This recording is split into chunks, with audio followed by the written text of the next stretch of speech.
柯文哲关押其实超过1年回家了。他要他戴这个左脚要戴这个电子脚环然后呢2点17分下午不出法庭他们这个家属大概用干净衣物、用艾草水让他这个净身然后呢这个12点20分到法院，2点17分戴好了电子脚镣不出法庭那柯文哲穿着白色的这个运动衫 T 恤现身法院。他问检察官说：“你们查我查了1年了，你们查到了什么吗？”另外呢，他说赖清德让台湾4分5裂所以呢，柯文哲说我是冤狱的。赖清德，你好好想一想，你这样整我，到底得到了什么？你让台湾又得到了什么然后他说，终于看到阳光了他说狱中的生活，他每次被提讯要出牢房的时候呢，所有的人都要面壁，不能看他在监狱里面，他出牢房，所有人都要暂停面壁，不准看。我也觉得奇怪，为什么那么特别吗？为什么都不准看我呢？我们看一下，不管是我的账户、陈佩琪的账户，甚至我3个小朋友的账户，从国内查到国外，甚至我的住家、办公室、民众党中央党部，还有李文忠、李云娟家也被抄了，办公室也被抄了，然后连我们的助理秘书的家里也去抄家，连银行的保险箱都去打开来看，还把我们的家里的 USB 都要去查，说里面有没有虚拟货币的冷钱包。请问检察官，你们查了1年，到底查到什么？什么都没查到。民进党做梦都没有想到，民众党怎么会这么干净？所有来作证的公务员都说过程是合法的，然后长官也没有任何的交代，也没有任何的指示他们只是照程序走。来，江议员怎么看？你之前去接他是吧？对啊，其实看到他第一眼就觉得真的阿北回来了，让我们看见他的自信了但是他让我感动的一点是，他在里面的整个谈论当中，可看见他有自己沉思。他发现说，他当了市长后，觉得他的个性太硬，他说，因为了这1年多，他的个性可能会再来，应该面对这个政治，应该会来改变他的想法。我想说，刚才叫但是真的政治让我们看见真的一个蛮可怕的一点，就是说，我看到阿北是整个的颜色，你可以对比是完全不一样全部变白去那是没有晒太阳嘛？对啊，1年不晒太阳不变白吗？这个是我们看到的说，你看到一个人1个月不晒太阳会变成怎么样？不要说1整年，一个共委会说他在看守所，他说的如果是被关还不会那么可怕，他是收押禁见1年呢。你在几年来对别塞个人恭维，他只能在牢房，大概3间的牢房，在那边走来走去，全部的人都在避开，不能跟他讲话。他觉得说1句话不可以，都不行，连跟他他不能在监狱里面不能1个人住在里面嘛，他担心他有意外嘛，他一定会有配室友给他，室友还要去了解过这个室友的背景是什么的如果是有政治背景，就不能跟他有介入跟接触我觉得说，而且你好像换了9个还是10个室友，9个，总共9个这9个当中，他觉得说，其实他觉得他在里面看到这9个里面有4个人是连去看医生都没有钱，连健保还要自己就自费的那个钱他是没有的，我就觉得说，他觉得进去里面后才知道说，里面苦的人很多，他也希望说他这一次回来，不管是改变政治也好，还是改变这个台湾的一个生态也好，让我们看见柯文哲是整个有看到改变，但是可看见再来应该还是要强调，蓝白没有合作，怎么去让民进党下台这个部分，应该他还是要好好去思考的，因为他这一次如果在2024有合作，他今天会有这种遭遇吗？因为这个很明显，他自己说的政治的一个破坏，让他白给你查几年，你搁查无物件，佫上重要是讲，是啊，我愿意接受你的调查，是啊，你调查出来的结果是让我们无法去接受的。来问的人全部都是说，整个会议都是没有问题的没有问题，我为什么会在这里？这个是根本不管是小草支持者也好，还是我们党公子也好，我们希望的是什么？真相。我们更想比任何人想要了解的是真相，柯文哲到底有没有罪？可看见柯文哲到目前检察官是没有办法有罪的。而我们还开玩笑说要不要出，因为大家记者出来都想要看他的电子脚镣。我们本来想法是什么？写32-0啊，在电子脚镣上面给他贴32-0，就是要糟蹋赖清德。你看你这个情况，是因为了你的检察官那么杜拜而造成现在的结果32-0。这就是要好好去清醒一下，就是说，真的有需要利用这种司法来做一个抄家灭族的状态吗？哦，如果真的有罪，你就把事实证据拿出来，不是用那种好像就是说媒体来干预啦，还是整个来，就是我觉得我一早上看到陈佩琪，其实我们上去接的时候，他是真的很累啊，哦，但是他看到他的丈夫的那一年，我们真的当场，我相信在现场的整个脸都是。弄起老把赛啊！因为真的看到他回来，柯文哲左脚踝要挂这个电子脚镣，因为有一个特别的手机，每天晚上要拍自己的照片，传给什么派出所还是分局看？没有，他有个单位啦，就是他8点到10点，晚上8点到10点要传，然后不能靠近海边，不能靠近边境，都不能，怕他逃掉哈。那他也批评司法轰击司法，我们看他怎么说。我的疑问是。你们检察官也不是市政专业，也不是都市计划的专家，所有的公务员都说这是合法的，为什么你们检察官就说这是不合法的？然后我最后问他说：“你们把我压了1年，然后现在检察官跟我的律师在争吵说，那关我的法源到底有没有法源基础？”其实，在这1年当中，我遇到很多的司法人员。从这个法官、检察官，甚至到很多的法警，特别在看守所的法警，坦白讲，很多法警根本就是科混的，他们都非常的兢兢业业，很认真在工作。就是这几个检察官把中华民国的司法社会信任度全部摧毁掉，绝大多数人都相当奉公守法在做事。其实大家心里面都非常明白。大罢免32-0，检察官是很重要的因素。廖将军怎么看？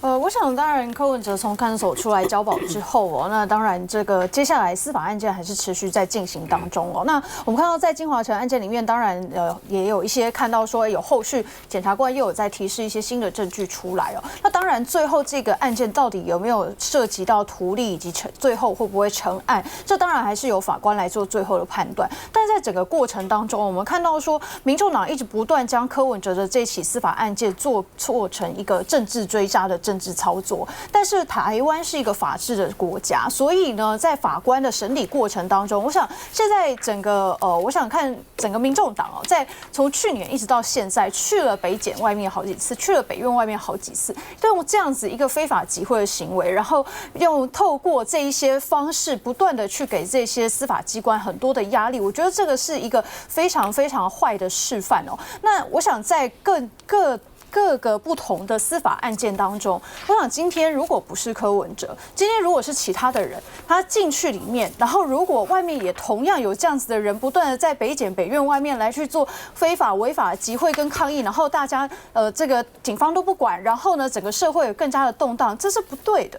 所以民众党在过去这1年来，柯文哲司法案件上面做这样子的政治操作，然后用这样子的集会方式，让大家对司法产生这个不信任感。今天如果大家觉得检察官哪里提示的证据不对，提示的证据有问题，引用的法源有问题，检察官有大家可以去检举检察官，检察官他自己也有相关的评鉴机制。那包含说像这些在法案上、在司法上面的攻防，这他的律师跟检察官之间也可以来去针对法院的部分来去做讨论。可是如果最后都是沦为政治操作的话，那其实真的是尬拍跟他打谁啊？好，那么他现在啊。这个除了电子脚镣，每天晚上8到10点是要自拍上传的啊，用个案的手机啊。那另外呢，陈佩琪他太太说呢，要干嘛呢？他要先回新竹探视柯妈妈，然后呢再去柯爸爸的塔位上，然后去这个祭拜啊。那本来他是要考虑了，要不要交保，不过后来找上律师跟他律见，还是同意交保哈。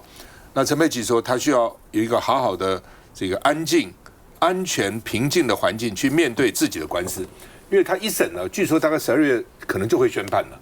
其实已经进行很久了，一审啊，是不是12月不知道，外面这样揣测了啊。不过反正一审还在进行，他只是交保哦，所以呢，官司还在进行，他必须要面对这个官司。然后呢，台北地检署还研议说，到底要提抗告，怎么给他放出来了？还要研议抗告。那这个黄国昌说丢脸，大家都觉得早就该放出来，还要关，还要抗告，还要抗告什么哈？但是检察官会不会抗告，现在不知道。我们休息再回来。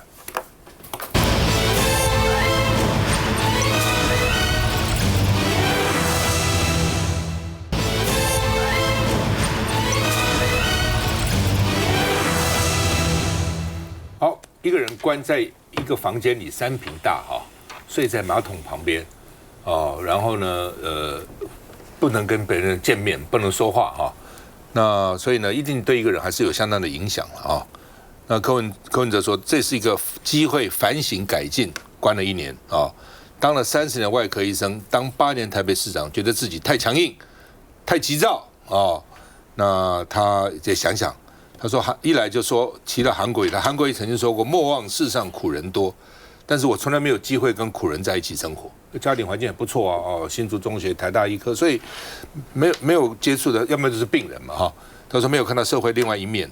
他说健保一次门诊挂号费170块，他的室友这个9个室友有3个钱卡是0，1毛钱都没有，看病都有问题哦。”那另外呢，关在一起有9个，前后换了9个室友，4个是车手，从20到60都有哦，所以这个接触不同的人哦，可能有不同的感受了哈。那另外呢，这个党主席，因为他关起来了，他原来任期没满，所以他们改选了黄国昌来继任哈。那要不要把党主席交还呢？哦，那到底怎样呢？很多小草在黄国昌下面留言哦，说应该把主席还给这个柯文哲。是真的小草。黄国昌他不知道是不是真的小。黄国昌强调说，他跟柯文哲是有互信的基础。哦，那当然人家也关心。那柯文哲出来，有人说柯文哲出来蓝白合又有变数了哦。那这个黄国昌说，蓝白合不会改变，2年条款也不会改变，因为民进党现在的不分区2年就换人啊。那很多人觉得2年才刚熟悉，而且做的很多还不错哦。那为什么就换呢？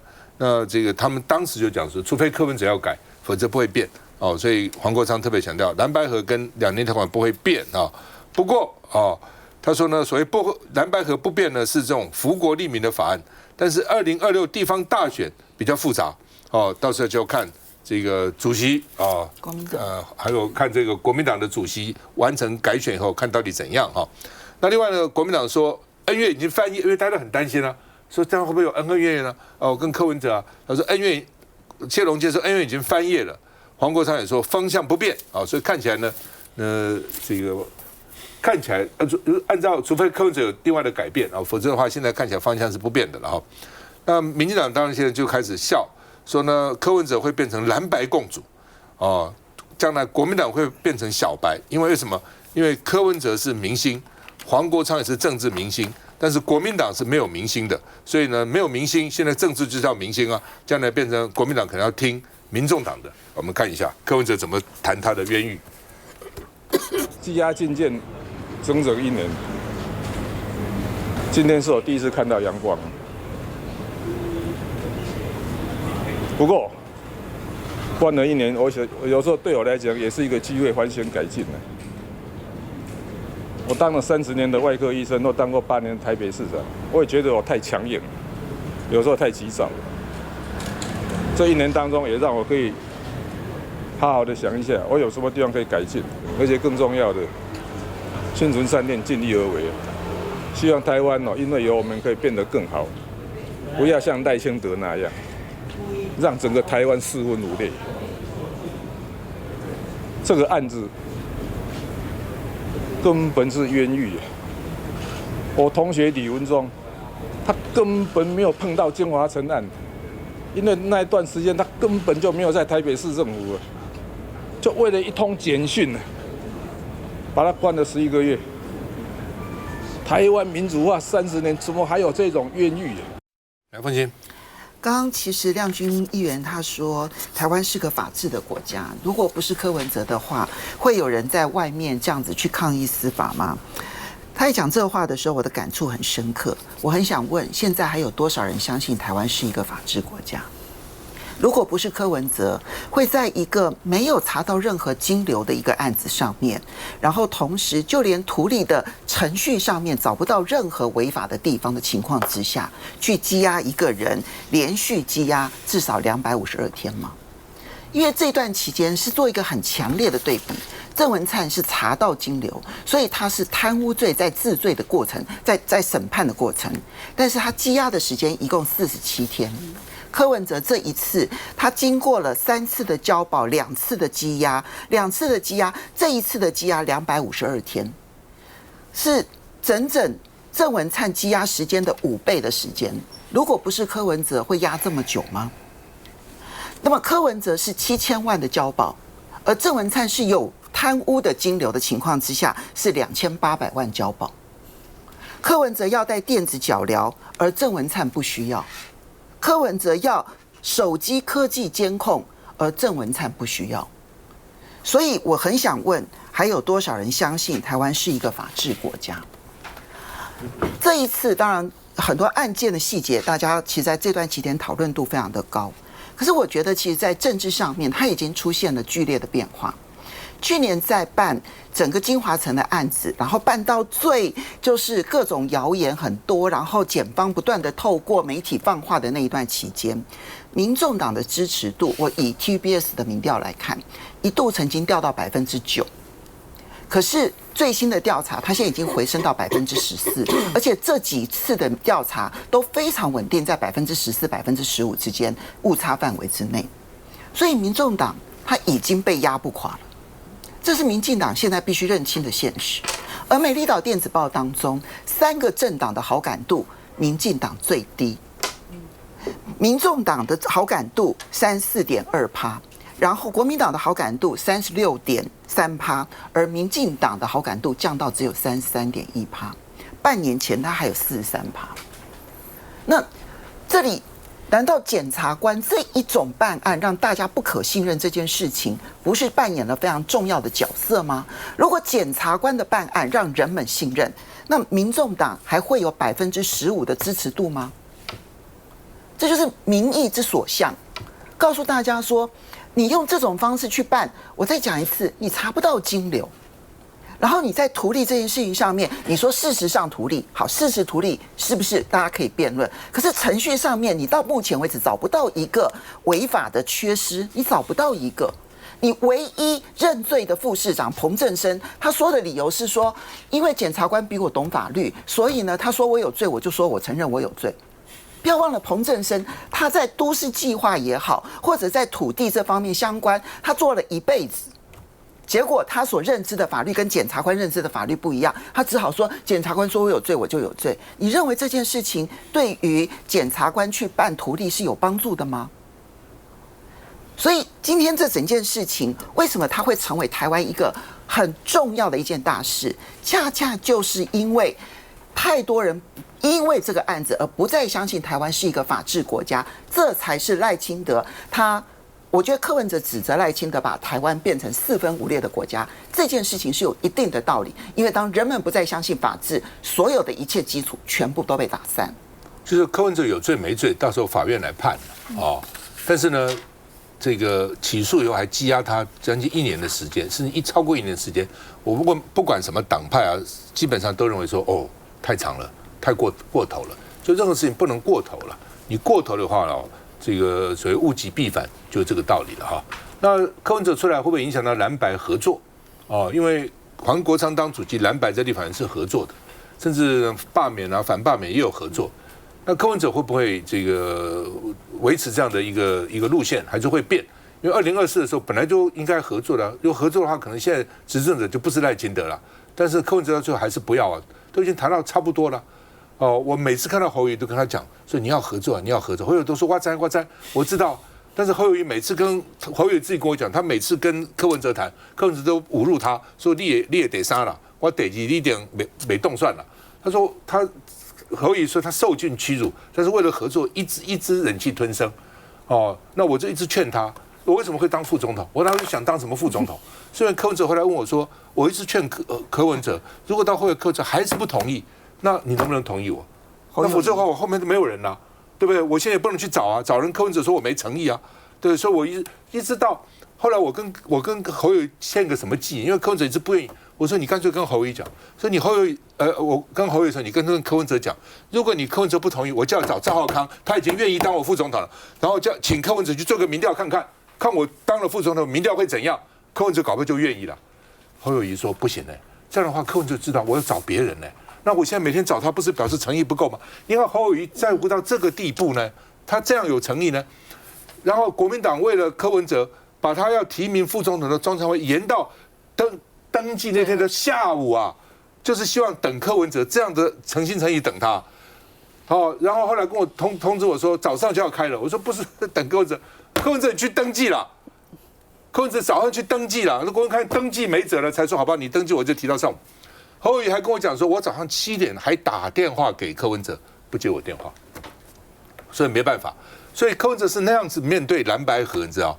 哦，我不知道柯文哲现在，因为他那个时候一直觉得他是第2嘛，就没想到我们做民调他都是第3，结果他也是第3，他不相信呢，那怎么办呢？我不知道他找谁做的民调，也不知道旁边谁影响他。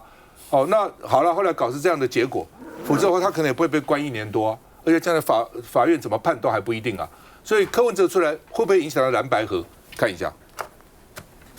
陈佩琪也透露，如果时间足够，柯文哲会全台从南到北向曾经给他加油鼓励的人和团体一一道谢。目前为止，都还只是个想法，但还没有付诸实现。那未来大家还可以再继续讨论。但若陈诚对其他政党而言，这何尝不是一大威胁？柯文哲是一个难得的台湾的人才，不应该这样子消耗掉。大家还是会继续的团结在一起，然后一直坚持到下架赖清德、下架民进党的那一天。我乐见柯文哲主席他今天可以能够还他自由。为了促成蓝白合，蓝营愿意担任民众党的小弟，我们也是尊重。看来柯文哲交保对蓝白合作将产生哪些化学效应，绿营可能比谁都关心。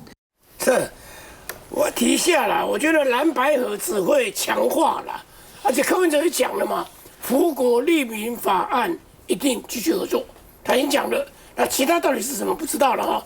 那绿营的，我觉得那个许世杰讲话就很好笑，大概是没有经过大脑吧。他说现在你看到柯文哲是明星，黄国昌是明星，国民党没有明星，国民党怎么会明星呢？刚是不是吗？蒋万安不是明星吗？张善政不是明星吗？这个卢秀燕不是明星吗？怎么会不是明星呢？我们主持人也是明星呐，对不对？怎么会没有明星呢？是不是？然后就说我们变小白，他这个逻辑在哪里？为什么想不了？